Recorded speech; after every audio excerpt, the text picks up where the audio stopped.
Welcome back, everybody, to Comic Shop Talk on the Late Night Collectors community. I'm your host, Nico, and joined with me today, as always, is my co-host, Chris. How you doing, man? Hey, all good, all good. How about you? Not bad, not bad. Can't complain. Except for the Rogers outage that occurred last week, which as a result, our episode, came out a little bit later than usual. So apologies for that. But our internet service provider, one of two big ones, I guess, that That's it. basically I'm Bell all the way, baby. make up all of Canada went down last week, and we didn't have service for a day and a half. It was pretty crazy. So as a result, the show went out a little bit late, but it still went out, so it's all good. Here we are again, episode 34. Welcome back. If you're new to the channel and you like what you saw here today, or make sure you're subscribed to the channel. Make sure you're subscribed to the show. These come out weekly. They normally drop on Saturdays. And as always with these things, spoiler warning and spoiler warning update. We are no longer going to try to dance around some of the big spoilers because as we've now updated the way that we view the comics through the images on the screen for you guys, it will probably come out a little bit more clearer.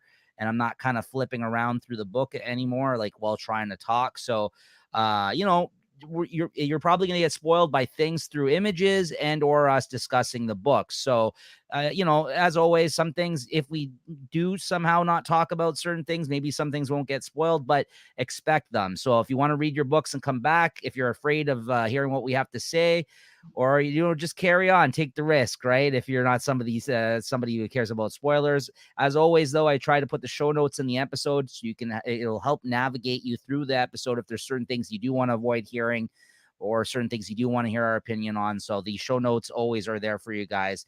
It'll help you kind of navigate through the episode. This week, we're going to be talking about the new comics for the week of July 13th, 2022. And I guess with all that being said, though, Chris. All right, let's talk comics. All right, let's talk comics. First up on the docket, we got Axe. That's Avengers, X-Men, Eternals, Eve of Judgment #1, which is kind of like the prelude, I guess, Yeah. to the event that's going to be starting next week. And yeah, here we go. Here's the new setup, kind of for showing off some of the art in the books here on the screen. Added a little bit of a background to it from last time. So yeah, hopefully you guys enjoy it this way. Let us know in the comments if you're a viewer of this episode, if you like the new setup. But go ahead, Chris. Why don't you let us know what you thought about this book? I know. I guess it was just a calm before the oncoming storm or summer event. I get to know a few of the players, a few of the Eternals. I didn't really follow much of the Eternals, so I don't know much about them. Basically, all I know of the Eternals are from the movie, so it was good to kind of figure out who they are. But I don't find it didn't really hype this event up much at all. Like there was nothing in there that was like, holy smokes, okay, here we go. Yeah. Well, wasn't too impressed by it, but was Yeah. impressed by the beginning of Dark Crisis, and look how that turned out. Yeah. Or it's turning out. Very true. I would agree with you. I thought this was fine. But literally the gist of this issue, guys, if you didn't read this, is that the Eternals want to take out the X-Men. That's basically all you got from this issue. And Kieran Gillen, the guy who's writing this, that's spearheading the event, like he's the guy who's basically gonna be writing this whole event.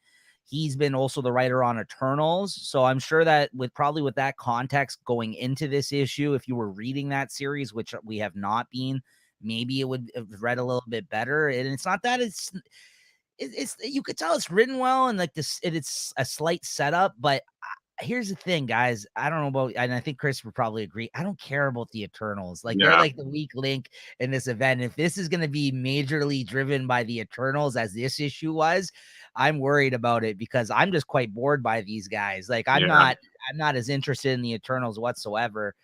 The movie was fine, but like this whole thing about the deviants and what they have to protect and their people, and like they seem to be like all hidden on certain like parts of the earth right now. I don't know what's going on. Like again, we haven't been reading Eternals, so maybe that's on us. But yeah, I don't know. I felt bored by this, Chris. I don't know. Yeah, like that's the only downside. If this event is just to push the Eternals on us, and I don't know, it might be another inhuman mistake or something, but we'll see how it goes. Yeah, this part was interesting here. This was it looks like they have a sinister locked up or something. I think that's a sinister. That's what it looks like to me. Yeah. There was some talk back here, as I mentioned. These two Eternal guys, or I guess maybe they're enemies of the Eternals. They want to. I'm not too certain on that, but they don't seem to be with the other Eternals. Like they Yeah, were. like the Eternals Prime or something. I guess somehow, like the evil guy is running the Eternals. That's what I get out of it. Yeah. So this one dude in the green, Druig or something like that, he says Yeah. to the other dude, there's like a scientist, like, hey, let's say I wanted to take out the X-Men, like what, scientist, like what would you say about that theoretically? And he's like, oh well, I got the answer right here, and he like busted Yeah. out like this bomb thing that's gonna apparently take them out, and then he's like, oh, interesting, and they're like mustache twirling like in their lab, they're like, oh, Yeah, and what was once they tried to activate the bomb that's like, and they're calling the Earth the machine. Like, I'm not sure who's what or who's narrating. You know what I mean? yeah, Unless that's a big reveal down the road. yeah, and then Because when I there's tried to turn on the machine, like everything started going haywire, and then they started freaking out to go ahead and turn this thing off, or we're all going to die. It seems. So I yeah. guess there's some sort of protection in there, Yeah, embedded in there. I don't know. yeah, because it seems like these guys are like lazying about and like they're kind of observing how they have Krakoa and how Yeah, they're they seem to have it all thought out. They're just going to drop a bomb underneath them, and then we're all good. Don't worry about it. they seem jealous though, like because the whole intro of the book was like, oh, look at these Avengers living their lives on Earth, and look at these guys on Krakoa. They don't even have to worry about rising tides and stuff like that because Yeah, their land is sentient and it can just move. And it was like shit like this, and I was just like, okay, so clearly they're jealous of it. And then yeah, here's this part that you were talking about, Chris, like where they tried to let off the bomb and then they got corrupted. It got corrupted and fucked yeah, up. Now I don't know really what happened there. But yeah, they got plans for the X-Men, but it seems like these, and that's why I don't think it's the main Eternals that are the good guys that are going to be the ones causing the issues, but obviously it's of those people, like they're, because this guy comes to the end, and I think it's his like uncle or something like that, grandfather. yeah, He's like, he knows a thing or two about taking over people and whatever else. So like these guys are going to be the guys that have the axe to grind, it seems like, with the X-Men. But other than that, like that's basically all this issue was, and it was like, it was kind of lackluster for me, like, yeah. all right. So I don't know. Art was fine. What'd you Yeah, think? it's fine. I'll give it a 3. Like I say, Yeah, it didn't jazz me up for this upcoming event. absolutely. You know, I had a 3 in mind as well. You took the words right out of my mouth. 3 because I felt it was boring. Like not 3 because like, you know what I mean? Like it could have got easily more if it was like more exciting of an issue, but like Yeah, but nothing happened.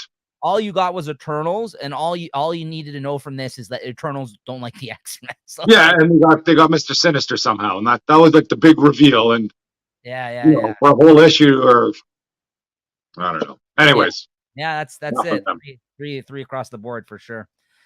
All right, next up we got Daredevil #1, the relaunch of the Daredevil series written by Chip Zdarsky, art by Marco Cicchetto, who is one of the main artists from the last series of Daredevil prior to Devil's Reign.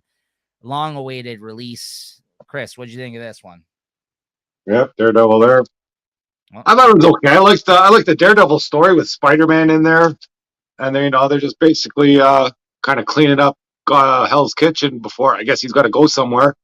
Wasn't too sure what's going on with him, and like where it was just kind of him talking and who was talking to him, mm-hmm. and and then the story with with Elektra, the second story with them trying to find their, I guess, their base of operations to rebuild the hand. And there's a couple touches of the Punisher in there, so it looks like they might be on a collision course. So it did kind of set up what's going on, and I liked it. Yeah. Again, I was a little underwhelmed though, to be honest with Yeah, you. Like, it was nice seeing Spider-Man in there. That was a surprise for me. yeah, that was nice, and the art in these scenes were great. And like, it's funny because their Hammerhead character, his version of Hammerhead here, this artist made him look like fucking Frankenstein. I don't know, like in this picture here. I thought that was kind of cool, but yeah, that was cool. I think what it was I was treating it as a new #1, and it seemed like Zdarsky was just like because the series has been going on for like 40 issues, was acting like this is just another issue, which Yeah. is cool Yeah, for like it looks like they're just trying to sell this on a number one. They're like they didn't need to put a story behind this one. This one was selling just because it's number one, and then we can move on to the story, I yeah. guess, as it goes. I think it's cool for the people that were already reading this series, but if this was your introduction to like this new like number one version of Daredevil, it it felt like business as usual. And I don't know if this was a great like, I mean, I guess it was a good jumping on point because there's nothing like they are establishing a lot of new things in this issue, but not to the point where like it felt like big things were happening because it's the number one issue, right? Like, but like I don't know, was this dude? I had a question for you. Was this dude from the Elektra miniseries? Remember that there was a guy that said he went to school Yeah, with the what's that, Goldie or something? that Yeah, his I don't know what that turned out to be, like being the guardian angel or something like that. I think he was in that Electra series. because there was a guy that met up with her that Yeah, turned I out was like, yeah, buddy. Yeah, that said that he went to school with her and they all went to school together. So I'm like, maybe that's where I don't know if it's the same guy or not, but remember there was the yeah, I Daredevil think that's the same guy. Woman Without Fear series. Okay, that's what Yeah, I thought. So yeah, there's a new bad guy apparently that knows these guys and he has powers. I don't know what's going on there. There's a yeah. whole encounter with Matt. He's talking about leaving Hell's Kitchen in this issue and starting over because now he's technically dead. And then there was that whole scene at the start of the issue that had with him and Butchie or whatever the hell's his name. What's Kingpin's son's name? I forgot his Yeah, name. like Butch or whatever. Yeah, he basically was trying to trick him and pretend like he was his twin brother just to like suss him out, like and see what he was up to. And then like he kind of turned that was kind of dumb. I thought like I was Yeah, just, he's like, oh, thank God Matt was the one that got killed, not me. And you had to like pretend like his he had to pretend that he was his dead brother and you know what I mean, just to get information out of him or something, yeah. like what he was up to. And that's when Spider-Man and sprang on him. So yeah, they're starting up a couple. It Yeah, was okay, but yeah, I hate that's to say that he might have phoned this one in because he was working a little bit too hard on another story. But who knows? yeah, I don't know, man. Because yeah, this is yeah, again, not underwhelming bad like the Eternals, where it was just boring. Yeah. It was just like I think I was expecting a little bit more. Also, one question for you. Now they keep talking about the Fist. Now, is he taking over the Hand, especially with given maybe some of the things that happened in the Punisher this week, which we'll get into when we get to get to that book, or is that an opposing team now that he's forming? Because they had the No, yeah, I think they're building the fist to fight the hand. I was a little confused about that. I think there's a line, yeah, I think maybe in the Elektra story, where she says she's building the fist to fight the hand, right, not okay, take over. I was thought, oh, what the hell they're talking about the fist when I yeah, thought the Punisher has them, but I that's guess they're yeah. not the plan there. That's what I thought too. Okay, so yeah, because that's why even in this scene you see Matt like he's got like the whole like he kind of has like a look like the Punisher has or like the people in the Hand currently have here, right? So he seems like he's gonna be the head of the Fist now, and then him and the Hand over in the Punisher book are probably gonna you know And I know they're playing with Elektra's storyline too, because she might not be so honest now. they And are. that's too bad. If it is that, I don't think it will be. They can't freaking break them like that. Well, yeah, yeah, as Chris mentioned, there was a backup story here with Elektra, and she met backup Stick. But Stick was kind of saying like that she's different now. He was kind of Yeah. like, oh, you don't kill anymore, or like oh that Daredevil, like he's like Yeah, it's like she was trying to, maybe not trick Daredevil, but kind of rub off on Daredevil in a bad way, and he's rubbing off on her in a good way, and we're gonna see kind of who that's rubs off who the best. I mean that's kind of Stick's thing though. He just puts you down and makes you feel like a piece of garbage and kind of just to push you right to like the edge of like what your potential is. But he doesn't give a shit about killing and stuff. Where Matt has always kind of not been about that, especially when it came to him, right? So I think like that's why he was calling Elektra soft here. He's like, oh, he got to you, eh? Or Yeah. and so yeah, I don't know. That should be interesting. I'm actually very interested in that element of the story moving forward. Elektra, like I'm kind of like that's cool that Yeah, she's still going around with his costume and everything else. Yeah, absolutely. So it was all right. that was Uh, okay. yeah, art was good. I mean, still artists that were Yeah, from last can't go year. wrong with that. Yeah, absolutely. So what'd you give this overall, Chris? I'd give it a 3.75, I think. Mm-hmm. Mm-hmm. Yeah. Yeah, I was gonna say 3.5 is too low, 4 is too high. Yeah, I'm just riding your coattails here today, that's man. it. We're on the same page so far.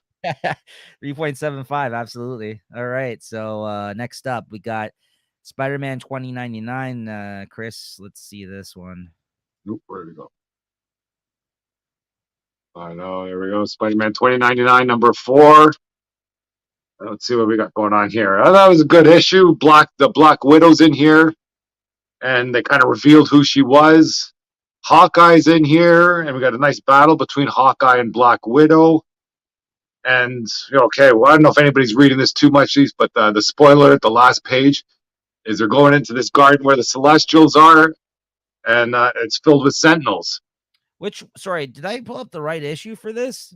Which I one don't is know. That might be number Alpha? 3. Is the first one. Oops. Yeah, that's okay. All right, hold up. We'll remove that. But yeah, go ahead. Yeah, so they end up with some Sentinels in there, and I guess I don't know if this is a 5-issue series, but I think everything's going to be coming together soon. Because I think there's some. I guess everybody's trying to get the celestial body and all the rare elements and magics from it, and the battle is coming in there soon. So we'll see how it goes. But it was a good issue, and I'm happy. I'm happy to read on. And I give it a 3.5. So how long is this thing? Is it I'm thinking it's a 5-issue series, but I don't know for sure. Okay. It should be more though, because they're not really close to the end here, unless a lot goes on in the last issue. Right. Okay. All right. Next up. Yeah, sorry about that. I pulled the wrong issue art there. So that was Spider-Man 2099 Exodus 4. Yeah. Okay. All right. Next up, we got Immortal X-Men number 4. Oof. I don't know. I went a little haywire on this one here. How so? We got the White Queen covers. Oh, let's take a look, Chris.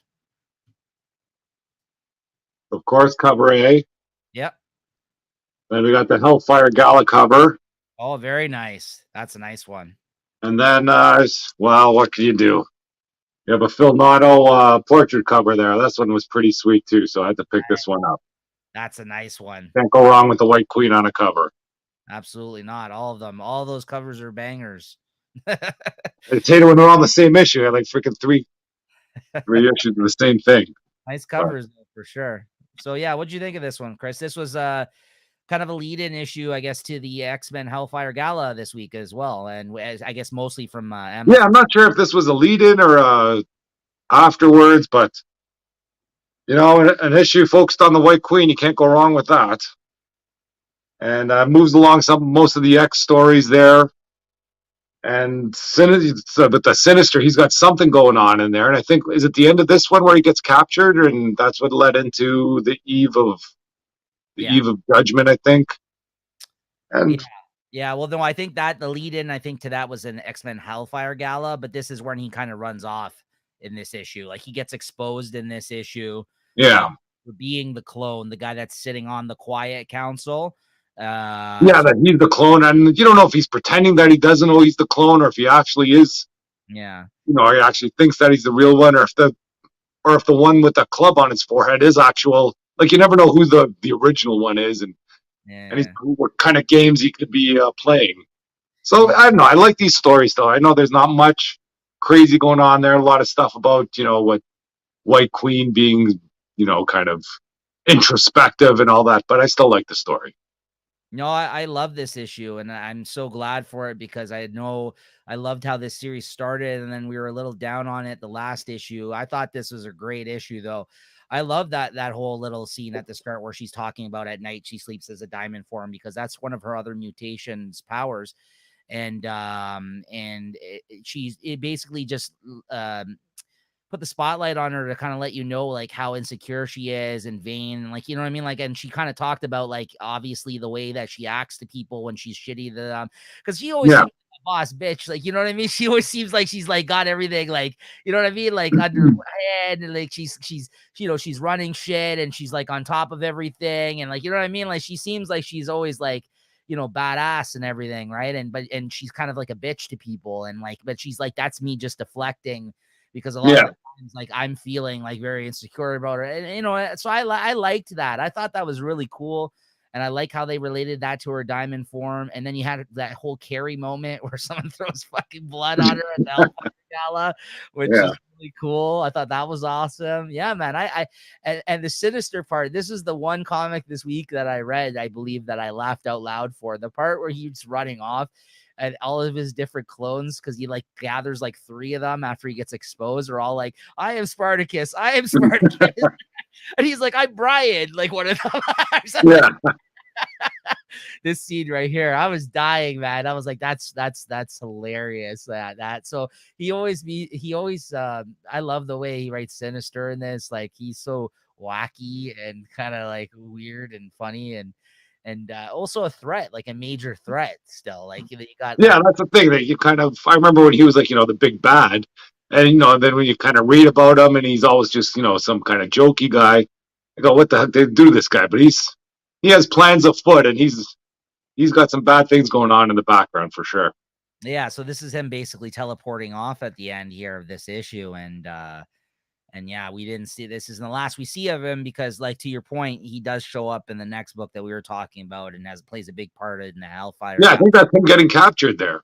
No, that was him teleporting away. He got, Oh, okay, yeah, sorry, maybe. yeah, and then the Kim getting captured happened in the next book we're going to talk about, but that basically tied in and led into Axe Judgment Day, right? That's going Yeah, on. Axe body spray. Exactly. So yeah, what'd you give this one, Chris? I really enjoyed this one. I liked it too. I got to give it a 4. I'm gonna give it a 25. I'm gonna give it a 4.25 this issue. I thought it was really good. Yeah, Yeah, I didn't think anything bad of it, but still nothing big happened in there. It was just kind of moving the stories along as they should. I yeah, guess before all this summer stuff, I guess. but some good character moments though, Yeah, right? Yeah. nothing wrong with that. All right. So next up, we got X-Men Hellfire Gala #1. The, I guess, ongoing of annual event now. Ever since it started last year, they said that they want to continue doing this. A way for the X-Men to. Oh, let's take a look There at we go. covers there. Oh, That's nice. the Earthworm variant. Yeah, or germ. Yeah, very nice. Nice. And a way for the X-Men to invite people to Krakoa to kind of hobnob with them and get their fashion on.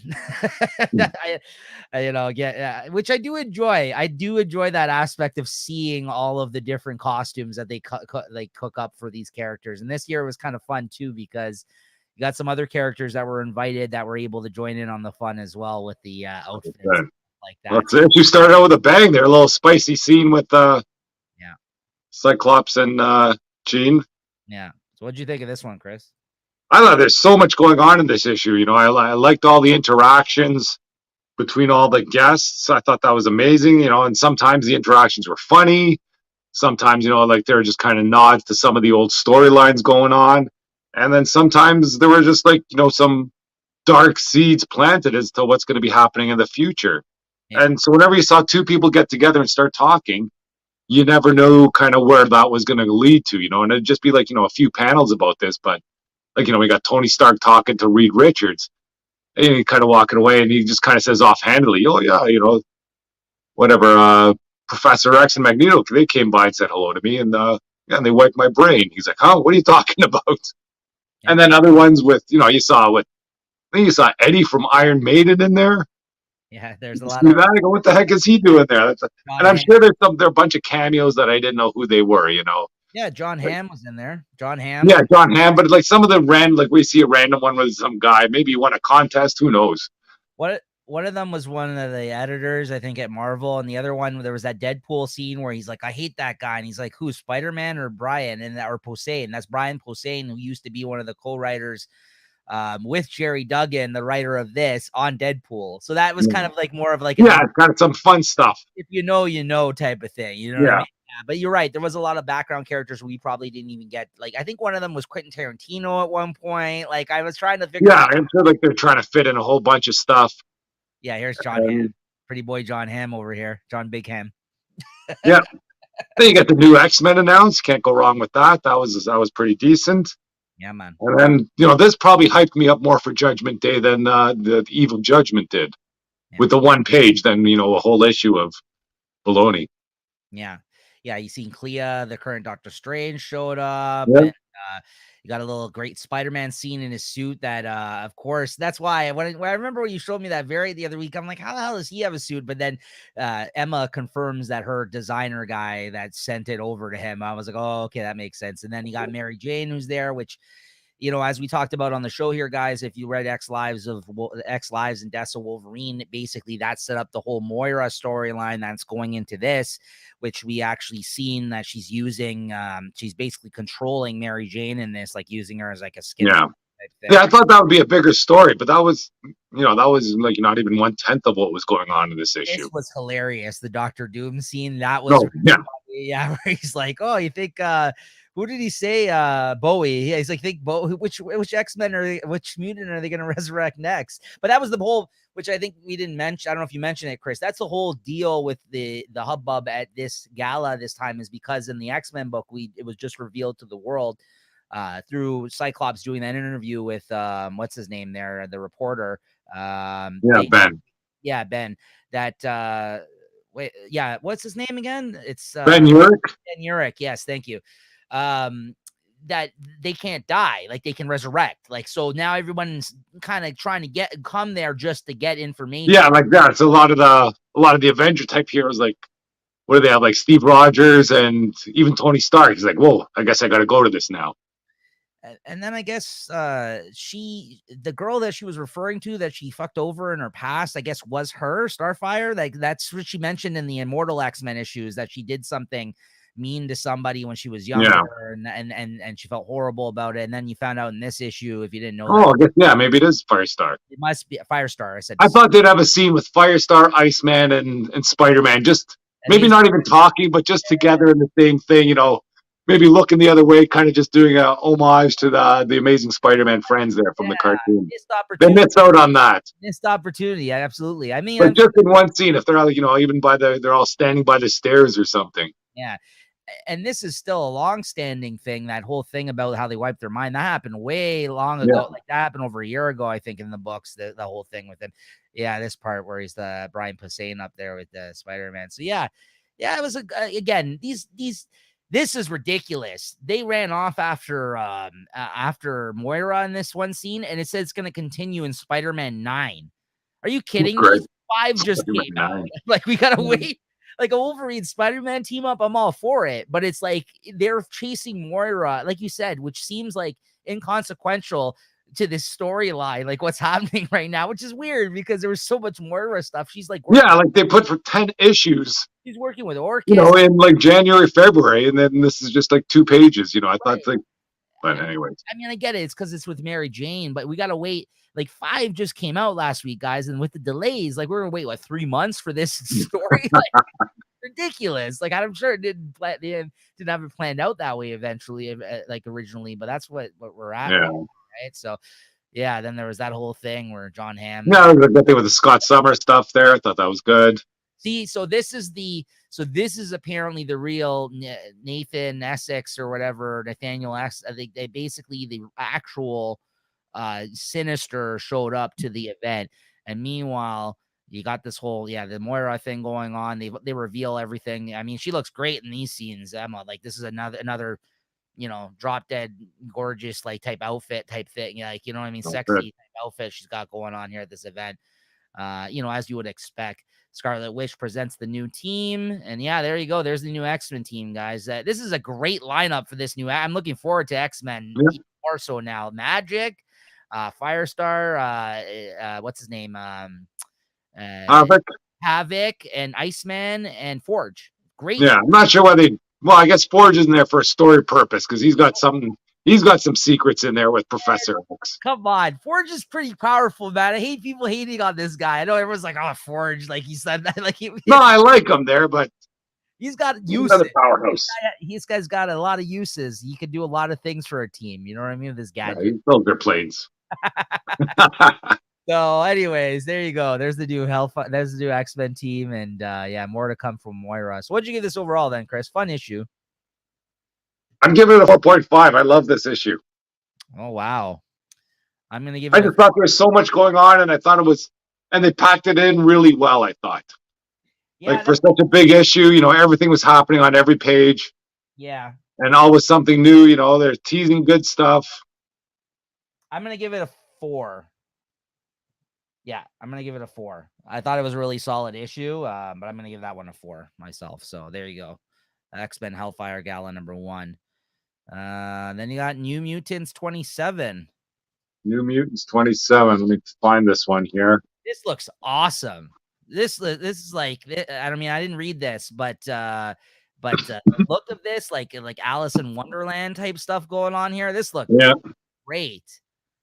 yeah, because basically here I got one of the variant. I got the Hellfire Gala variant cover Oh, for this here. let me put you on screen there. Oh, very nice. Nice. Yeah. Got Magic in her outfit there. It's not too bad. So I guess Magic and her friends are all stuck in limbo trying to find a way out. And she seems to be running into various different versions of herself, or this the young Magic there is sort of writing a story as she's trapped. So you never know where they are. I guess it's limbo, so time doesn't really matter. And this, like you say, yeah, there's a lot of allusions, I guess, towards Alice in Wonderland with like the Mad Hatter and the King and all that sort of stuff. That was a Yeah. good issue. I didn't think I missed the one before the 26. I might have just read online. And the art was kind of good whenever they're in this storyland here. It's kind of had some, I guess, more a different art style than when she was kind of back where she was when she was with a kid. Mm-hmm. And they just kind of tease some of her trying to break free. And it's a good story. It's moving along. It's not really connected to anything that's going on in the X stories. And it's just fun seeing Magic kind of interact with different versions of herself. I think the one issue before she was met up with an older version. Now it's a younger kid here as they still try and escape limbo. I give it I give it a 4. I'm liking these New Mutants, or at least these Magic stories in New Mutants. Yeah, man. The art look, like I said, I didn't read it, but the art looked great on that. It's really cool that they're doing a different type of story too, outside of like all the other X-Men stuff. I thought Yeah, really cool. All right. Next up, we got Punisher #4.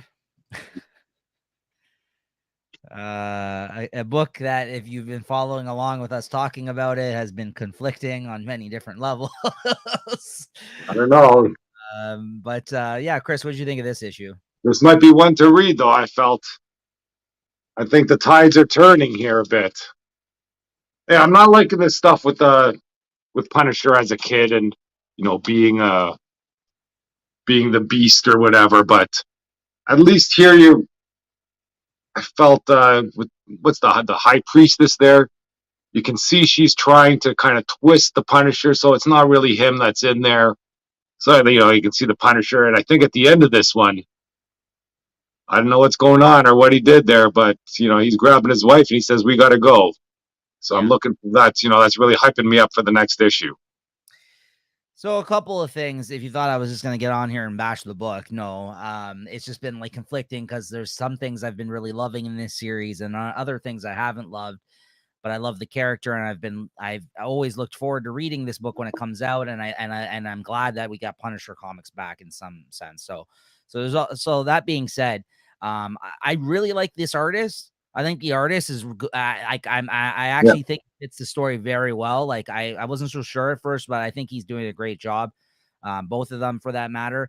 As Chris mentioned, my main issue is still the kid scenes though. But then I was talking about it with Christine, and then I kind of realized the fact that, like, I don't think I've ever seen that done before in a Punisher comic. Like, that's an area of his life I don't think we've ever explored, but I don't need it. I don't need yeah, to know, like, some connection. Like Punisher for me, like, if that, there's the origin of it started when he was in the army, or maybe as a cop. Those versions are fine. Like, I just don't think like the horrors of war and all that type of shit. But I don't think that this connectiveness to him in the hand, and from like the that he's part of the Beast or whatever, like, or he's like, like the one that is like, in like one with him. Like, I don't think it has to be connected all the way to back when he was a kid. And that's where this issue, even this issue, took a turn for me.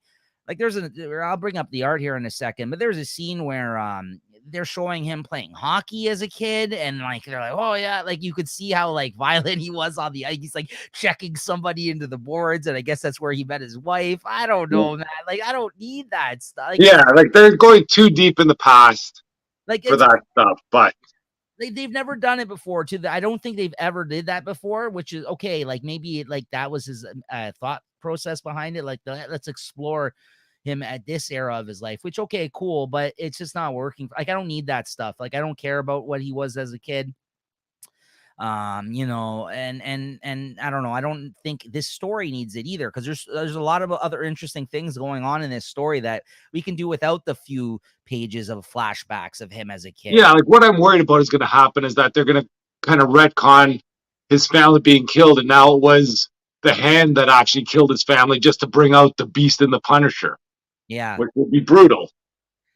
But this issue in particular was probably my favorite issue of the series. That all being said, like to what Chris said, I think that scene where Ares comes and talks to that high priest, that was awesome. Like Yeah, that I thought that was great.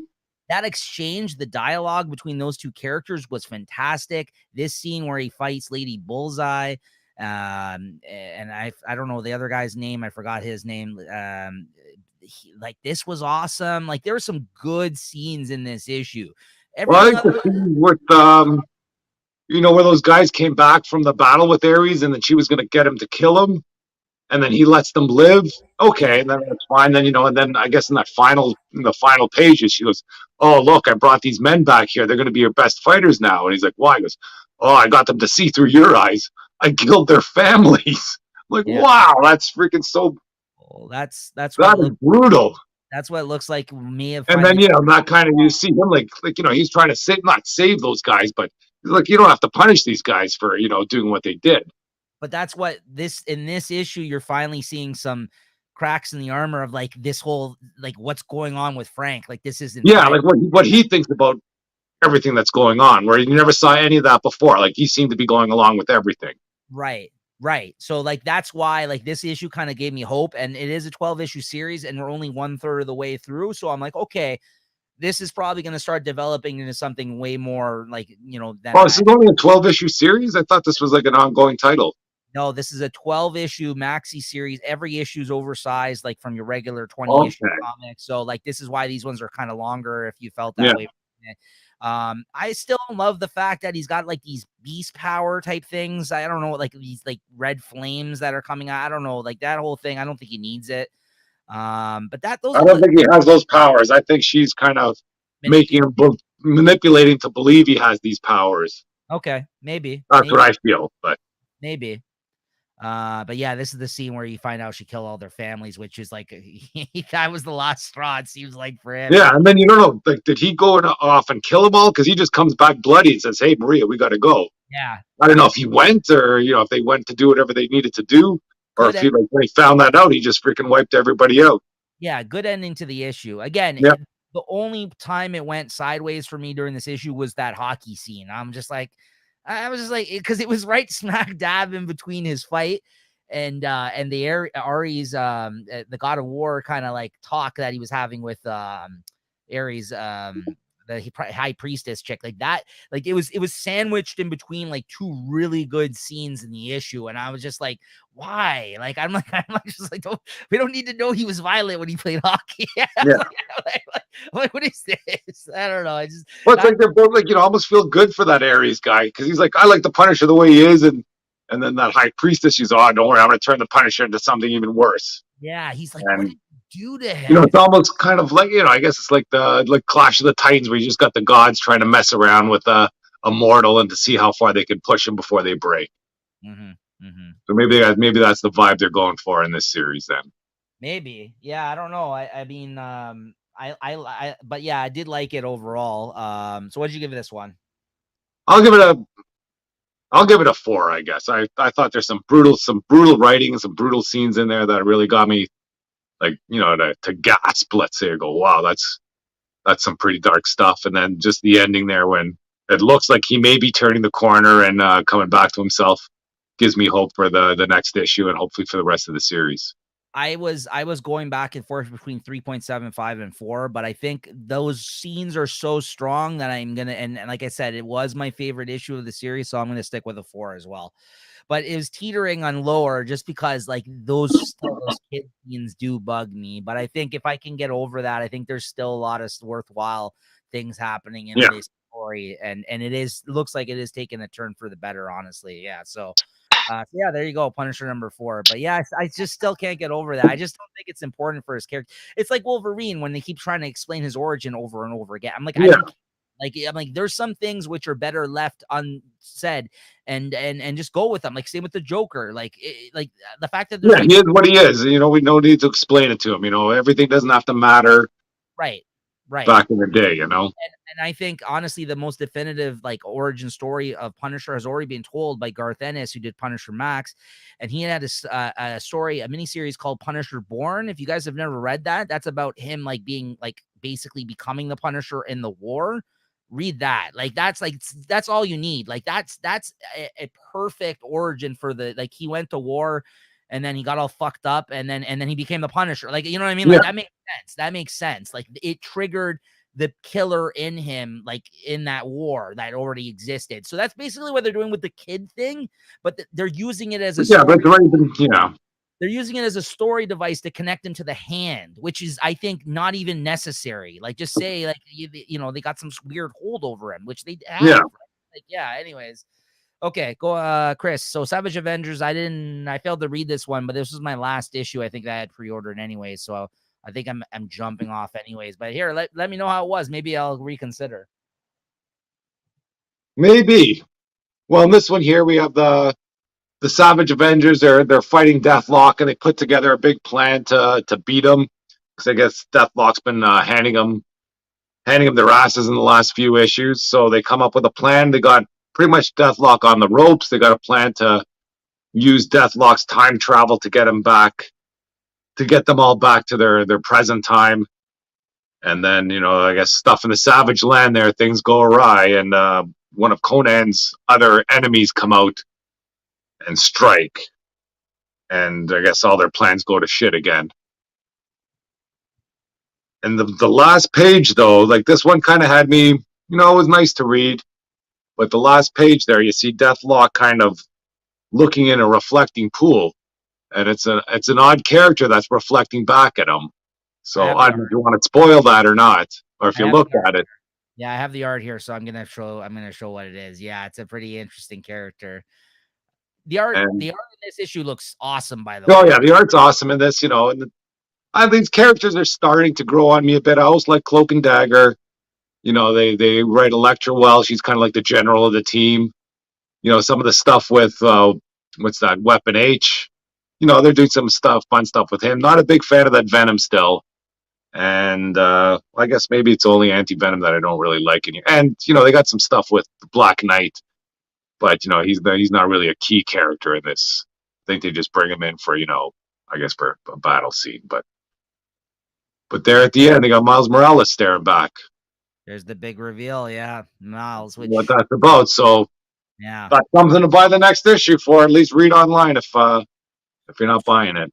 So is Conan out of the book now? No, he's still in there. He's still alive. I thought he was going to die in this one because the time was up, but maybe they're allowing Marvel to kind of finish off whatever stories they have going with them. Right. I guess All right. because that's what I thought. You know, this was going to die, and then you know whatever I know it's going to happen in Savage Avengers. Yeah. So But so would you yeah, give this I give it a 3.75 just because of that last page. nice? And you know, it was nice seeing, you know, the Avengers get some W's in this fight. You know, when they're fighting Deathlock, because they really took it to them. But then things went awry. Mhm. All right. So next up, we got Fantastic Four 45, which is the end of this Reckoning War event that's been happening in this title. Well, I And got to see also, this cover here. I got one of the Hellfire covers. oh, Doom, of course. Yeah, I was gonna say who's gonna, yeah, but Reed was also there, but Doom. Yeah, that's awesome. Very That's a nice. nice one. I do like the covers, man. I do like them. They're nice. Um, and also the second last issue of Dan Slots, I just found out. So the next issue is the last issue of Dan Slots. Then there's going to be tie-in issues for, I think, with the the Avengers Eternals X-Men event, Judgment Day or whatever it's called. I don't know if that was just the what's the event? Is it called Judgment Day, or is it just like Yeah, I this think it's Judgment Day. Judgment Day?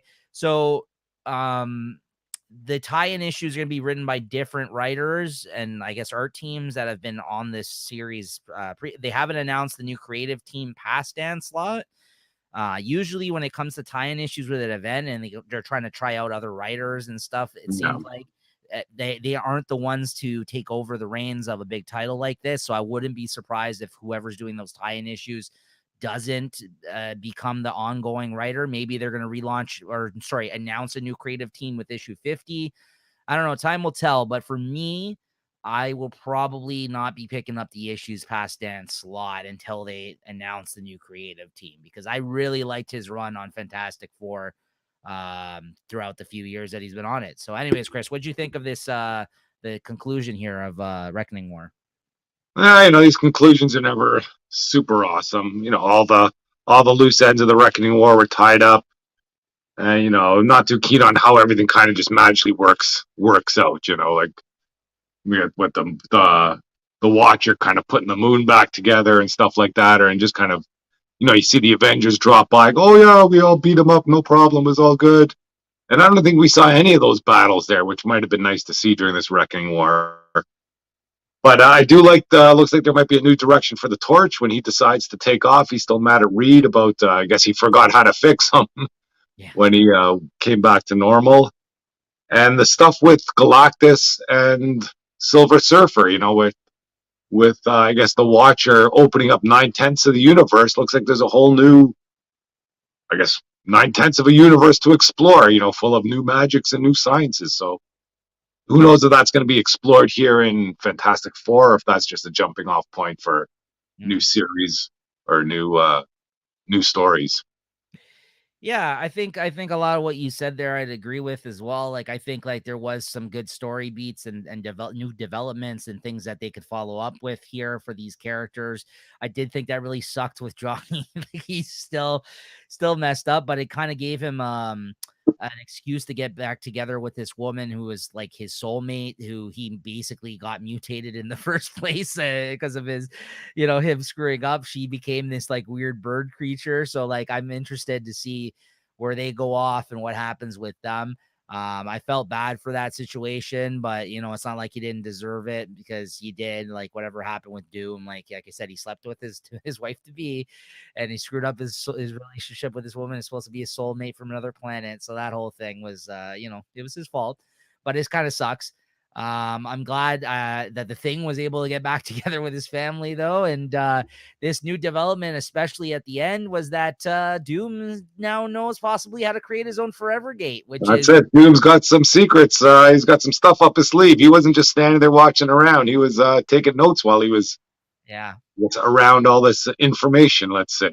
And this was the big deal reveal that was page that came after the letters column. So that was one of those classic single page, the like double the dust is after on. credits. I liked that. I liked that a lot. So I agree with you, though. It did wrap up rather quickly and conveniently. And I think overall, the Reckoning War was a pretty uneven event, despite it kind of just being in this title. One issue, I was loving it. The next issue, I was like, it was okay. And then I don't even think I kind of understood everything fully by the end of this. Like in this issue, there was some stuff that left me scratching my head a little bit. So I felt it was a very uneven event. Like the event's like a 3.5 kind of in my because they put up some high stakes there, and just for everything to kind of fall into place. With Doom saying, or not Doom, for Reed Richards saying, I only got 10 hours to live. And, okay, you're gonna die, and then not even get close to dying. You know what I mean? Right. He uses nullifier, and his freaking big head just comes to normal, and he's good again. Yeah. But I guess it resets the Watchers too, because now basically it's just the one Watcher. All the other Watchers aren't powerful anymore. I don't know kind of how that played out. Yeah. And Nick Fury too. It's nice seeing him. Well, he's kind of just being taken off the field, though. I don't know why you don't like Nick Fury, but he's still the Watcher by the end of this. But it's funny because they kind of they said you're the Shield still. Like they kind of Yeah, you're the human shield. I was like, nah, it's not the same. I was Yeah. like, it's cool that he's back to his little Like station. they're Like, trying to separate this Nick Fury from like the MCU Nick Fury, you know? well, Because this I is the old Nick Fury that's listen, with the unseen, let's say. listen, I hate what they've done with Nick Fury. Okay, I really hate it. But if you say that, you're like, whoa, why? Because there's a black Nick Fury now. I'm like, no, that's not why. It's just that is a classic character that you basically shuffled off and Yeah. put into the fucking moon to be a Watcher. I'm like, why? There could be two Nick Furies. There's fucking Yeah. 10 Spider-Mans. I don't know why they don't have the Sam Jackson Nick Fury in the Why? MCU comics. You know, Why? they explain so many other different things.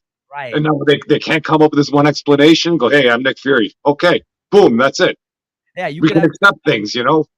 I don't know why there can't be two Nick Furies on Earth. They have to fucking have one in space. Yeah, they can have freaking 20 Spider-Mans. They can have a freaking 100 Steve Rogers.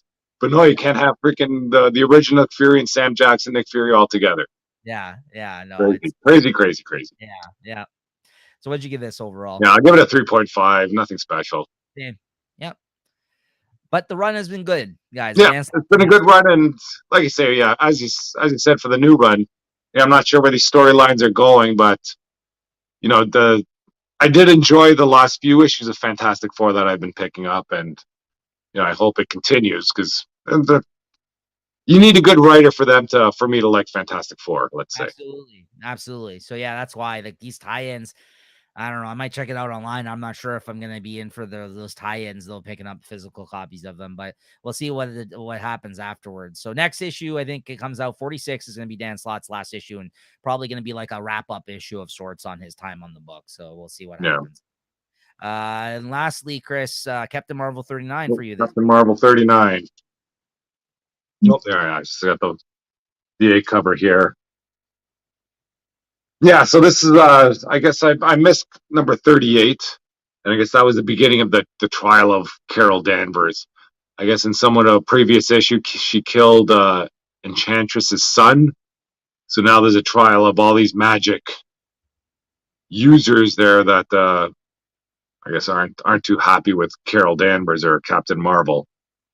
But I think this is kind of they're worried that she's going to become super powerful, and they're trying to either temper her will or her attitude to make sure she doesn't go freaking sideways. And I don't know. I'd like to say they're stretching this story out for 4 issues when I think they could probably do it in one. And then back on Earth, you still have that Star Brand or Binary. She's kind of I don't know taking the place of Captain Marvel or taking her form because she doesn't know who else to look like, and that's causing some confusion about all the characters or all the people that care for Carol Danvers or for Captain Marvel. So, and I don't know, they got all these zombies coming in, or I think they're vampires. I'm not sure what that was about. But I'm still liking it. I like the characters they're using. You know, Spider Woman's in this here, so I'm happy to see her around since her series ended. The art's good in this here, and I'll still follow this along and see how it goes. I'd give it a 3.5 or something, maybe. Nothing too special, but I know all this hype about like the last issue where Binary was on the cover. Freaking issue was gone before he could even freaking get anywhere. And I don't think anything was really going on in those issues, just a cover. Impossible for you to find. Yeah, really. Yeah. That's so stupid. Anyways, guys, that's gonna do it for this week's new comics that came out that we wanted to talk about. But let's talk about what we are looking forward to picking up next week. What our lists are for next week here. Chris, you got yours ready? Yeah, I got Axe Judgment Day. Let's see. Let's hope for the best. Iron Man 21. You got the Maestro World War M5. I think I do have a variant cover of Shang-Chi and the Shang-Chi, sorry, my bad. And the 10 Rings #1. I have one of the Artgerm variants. Right. Got She-Hulk 5 coming out, Spider-Gwen 4, Avengers 58, World's Finest 5. I don't know if I should be doing this here, but we got Catwoman 45. I think a variant cover might be coming out there, something that looks like this here. Very nice. Got DC versus Vampires All Out War. Got one of their variant covers here. It's not easy to see on that one. What else do we got? Jurassic League 3. When a Nightwing 94. Not too bad. Yeah. Well, a pretty big week next week, it looks like. Yeah, same with me. I think about 11 books. Yeah, a lot of the ones you got are two Axe Judgment Day 1, Batman the Night 7, Batman Superman World's Finest 5, DC versus Vampires All Out War 1, Do a Powerbomb 2, Farmhand 19, Jurassic League 3, Nightwing 94, Shaolin Cowboy, Cruel to Be Kin number 3, Silver Coin 12, and Skybound 25. So yeah, so there you go. That's a nice big week next week. So look forward to that. And that all being said, what was our favorite book that we read this week, Chris? Oh, mine had to be Hellfire Gala. I loved it. I figured. So mine's gonna be, and I didn't get my physical books this week because there was a distribution issue this week at my shop. So I ended up reading everything online this week in order to prepare for the show. So I can't show you the book that I have, but I assure you it's coming, hopefully at some point this week. But yes, Immortal X-Men number 4 just edged out Hellfire Gala for me this week. So I'm going to go with that. I'm going to go with Immortal X-Men number 4. But yeah, good things happening in that corner of the X-Men, though. I mean, Yep. between Immortal X-Men and Hellfire Gala, those are both books that were kind of Yeah, close. I'm looking forward to X-Men 15 or the next act, like the main X-Men issue. And I think X-Men Red has been warming up to me. I've been reading that online. I picked up a few variant covers. I might get sucked into that stupid story. Well, it's good to see because I know a lot of people were concerned or worried or just had thoughts about when Jonathan Hickman was no longer the guy that was basically directing everything with the X-Men with this new status quo when he left the books and was not writing any of them. So I think that they've got a lot of good people on the books now that have been sustaining, I think, the level of stories that we were expecting from this new kind of direction for the book. So I think between all the things we just mentioned, X-Men, especially with the Hellfire Gala stuff and the Immortal X-Men and the X-Men Red. Chris is not the only one. I heard lots of great things about that series, despite me not reading it. Those are the books you kind of got to pay attention to, I think, of the X-Men right now. There's a lot of good stuff coming out right now from that. I So just wish Wolverine would pick up the pace there or something. I don't know. I want I to know. buy a good Wolverine story. It Same. just I haven't know. been. Maybe I just picked up a bad issue when it was that Point Break stuff, but Yeah. it's just I haven't heard much. Nothing from Wolverine has been thrilling me. Let's say No, it really lately. hasn't. No, it really hasn't. Sorry. So yeah, I agree with you that. So I would also like to read a good Wolverine story. Maybe we're gonna watch. We're gonna see that in Amazing Spider-Man 9 when he teams up with him to get. And I'll see you in the winter. Yeah, exactly. All right, guys. Well, that's gonna do it for this week, though. We'll see you guys next week. Once again, hit that like button. Make sure you're subscribed. Tell a friend if you know they're in the comics. Hit us up in the comments. And thank you as always for watching. And also, as I keep failing to mention, this past week, if you look back in the feed on the Late Night Collectors community, I just posted my June 2022 comic book hauls and reviews video that I did. It's where I show off and talk about all the collected edition comic books that I picked up and read and give you quick reviews and thoughts on it and show off the art, show off the books and everything else. So make sure to check that out. We have a playlist of those Sneako's comic book hauls and reviews here on the Late Night Collectors community. All right, guys, we'll see you guys next week. Thank you. All right, cheers.